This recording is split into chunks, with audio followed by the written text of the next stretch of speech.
Hey, what's going on, y'all? It's Delvin, bro here. Um, so it's about 2:20 in the morning. I'm up working, making these shirts with my thumb, but it got to get done, man.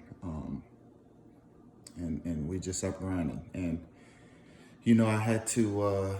I just, I took a second, and I'm just thinking about how blessed I am. You know, I was just thinking about how blessed I am and how far I've came, with my journey and my story. And you know what? I failed, a lot of people because a lot of people don't know my story. Um, so I want to share it, man, because it's a blessing, and I'm inspired by it. I get so caught up in the moment, I have to pinch myself sometimes. Um, So yeah, man, it was back in 2006 of October, my senior year in high school. It was a normal day for me. It was a normal day. My dad woke us up, me and my brothers and them woke us up to Ain't Nothing But a Gangster Party by Tupac and them, man. So that was something that, I always did, as a kid. And on that day, it was just that normal day, listening to our music, waking up, pumped for the game. And then on the way to school, in the car, my dad, he told me that Coach Porter, who was the running backs coach at LSU, was going to be at the game, and a couple other coaches from LSU. So, man, I was so excited. You know what I'm saying? As a kid, man, was committed to LSU, and was on the verge of going there, becoming a true freshman starter. The sky was the limit for me. And, knowing that my coaches was going to be there, I had to, make plays. I had to do that. I had to show my coaches, what type of athlete that they were getting. So, wanted to do a little bit more, man. Y'all know how it go as athletes. So, yeah, we're playing Jesuit High down here in New Orleans, Louisiana at Tag Army Stadium, which is Reggie Bush Field now. So it was October 2006, 3 days after my birthday, my 17th birthday. Um, it was crazy. Everything was normal, man. The game was going well.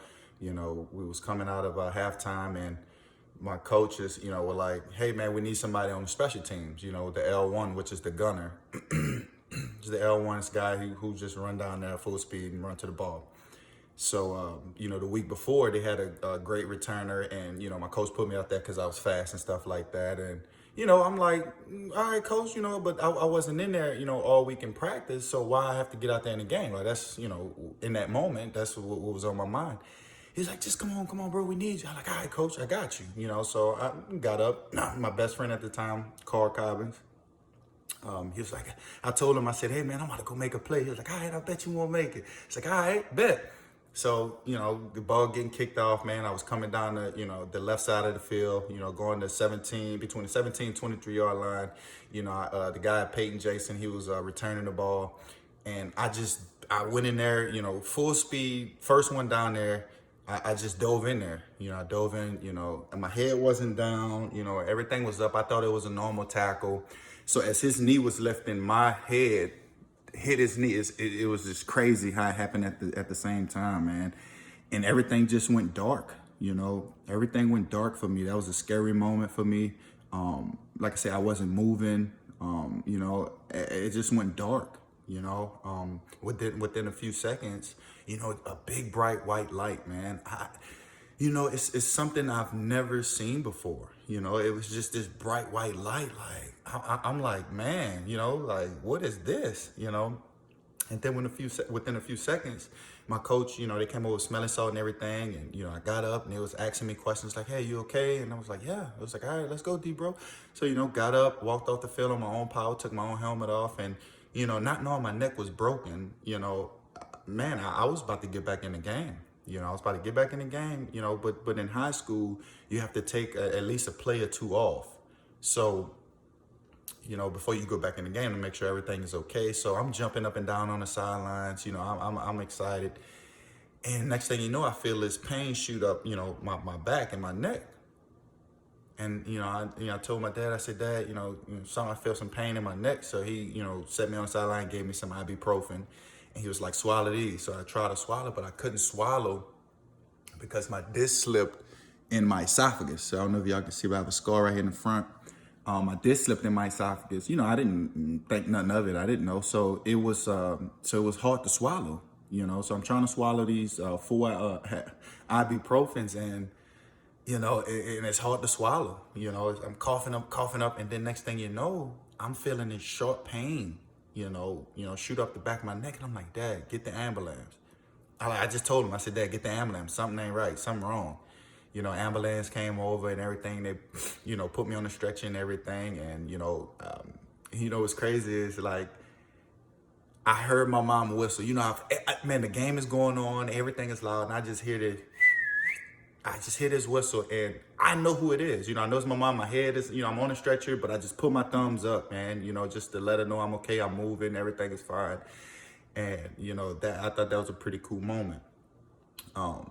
And once they put me in the ambulance, the first thing I was, I was asking the medic guy. I was like, man, how was the hit? Like, was it like hit of the week type hit, man? And I was just more excited about that moment, about the hit than anything. I didn't even know my neck was broken. I didn't know, but I was just more, excited for the moment, and man, it almost, I don't know, I can't explain it, because if I felt like I belonged there, if you get what I'm saying. Like, I felt like I belonged there, man. Everybody just felt like angels. They were taking their time with me, man. They were, and think about it, they didn't even know my neck was broken. You know what I'm saying? That was the crazy thing. But like, the doctors were taking their time with me. They ripped up my jersey. They took my shoulder pads off, but they were taking their time. And it felt like I belonged there. That moment, that time, I felt like I belonged in that place. And it's so weird. It is so weird, man. I'm not lying. It's so weird. And, so we drive into the Tulane hospital. And, my doctor walks in, and, they do x-rays and everything on my neck. And next thing you know, the doc come back in the room, and I'm gonna finish y'all off with part 2 next time, man. Y'all have to come back, follow Bro Show, Bro Show 40. Make sure y'all tune in. I'll come back with part 2. Stay tuned.